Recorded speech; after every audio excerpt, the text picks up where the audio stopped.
Here at 6:58, as I mentioned, is moving quickly towards the east at about 50 miles per hour. St. Augustine Beach, Butler Beach has this passing right overhead there, just right over around A1A. It does look like rotation likely right about in that area. You can see me kind of circling it on the screen. So it looks like this is moving quickly offshore. But remember, this is all part of kind of this broader area of thunderstorms. And it looks like even just now, as we're talking, this has been dropped here, so that cancels that tornado warning in St. Johns County because it's quickly moving offshore. That was a very eventful about 3 minutes here with you, friends. Yeah, that's quickly moving offshore, off towards the east. Guys, I'm going to continue just with the rest of my kind of first weather here with you because we got lots to still talk about. But hey, you know, we're looking at this right now together, watching this together here, and this is what I'm talking about with this line of storms here right now. We have these severe thunderstorms kind of kicking on by. Occasionally might have some light spin ups on it. That was one of the first really significant ones of the morning here. Just saw it pop up, kicking off towards the east within that line. I'm also still watching this line here just around Palaco. It's some straight line winds, actually could be about 40, 50 miles per hour. That's why a severe thunderstorm warning is still in place there. And even extending towards St. Augustine Beach, down towards Butler, into Crescent Beach too, and off towards the west into southern St. John's over towards Putnam County. You're also still in a severe thunderstorm warning. But in a broader scope of things, let's talk about this real quick because there's a lot of rain happening out here. Now, the backside of it should be passing Jacksonville by about 8, 9 o'clock. I think most of this will be out of here by 10, 11. But it's been the rain on top of each other. So, of course, those straight line winds, the potential for some tornadic activity. But look at this in Jacksonville, 3 to 5 inches out here just towards East Lake City.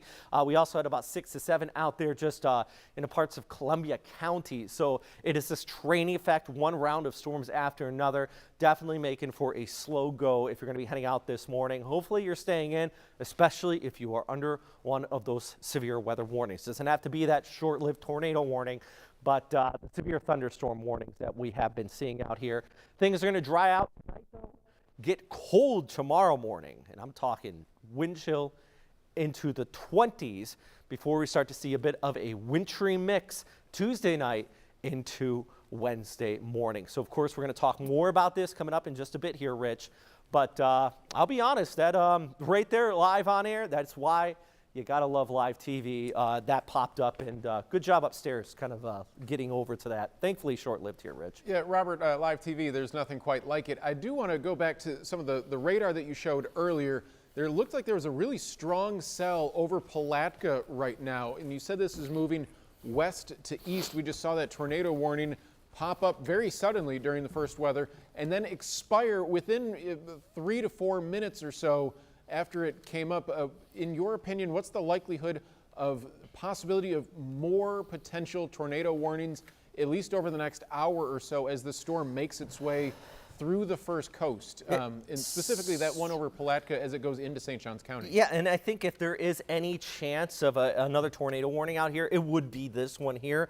Now, thankfully, I'm not seeing any rotation on this. Granted, I didn't see any just a few minutes prior to this into St. Johns County.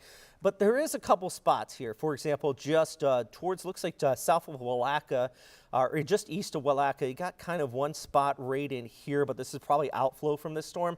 But one thing I am noticing with this cell, and I'm going to pull this back here on the velocity. So right here, you have the leading edge of those gustier winds with this storm kicking through.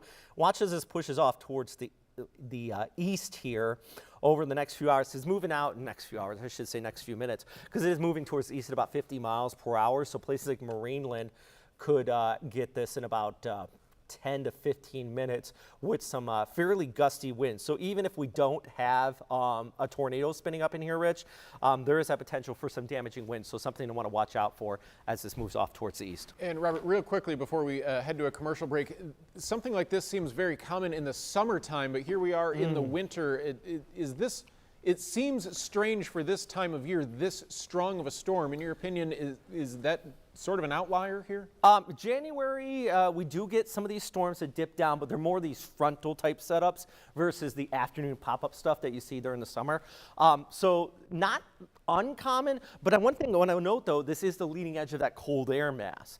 And the fact that we're seeing severe weather kind of alludes to the fact that there is a lot of energy pushing this along, and that's why we're looking at frigid air tomorrow and then that wintry mix Tuesday over towards Wednesday, and that is uncommon. So I'll be back here in just a few minutes. I'm going to talk more detail about that. And of course, still tracking everything going on out here, Rich. All right, meteorologist Robert Spetta, thank you very much. He'll continue tracking the forecast, and we will be back right after this. You're watching Good Morning Jacksonville. First Coast News on your side with Rich Donnelly and meteorologist Robert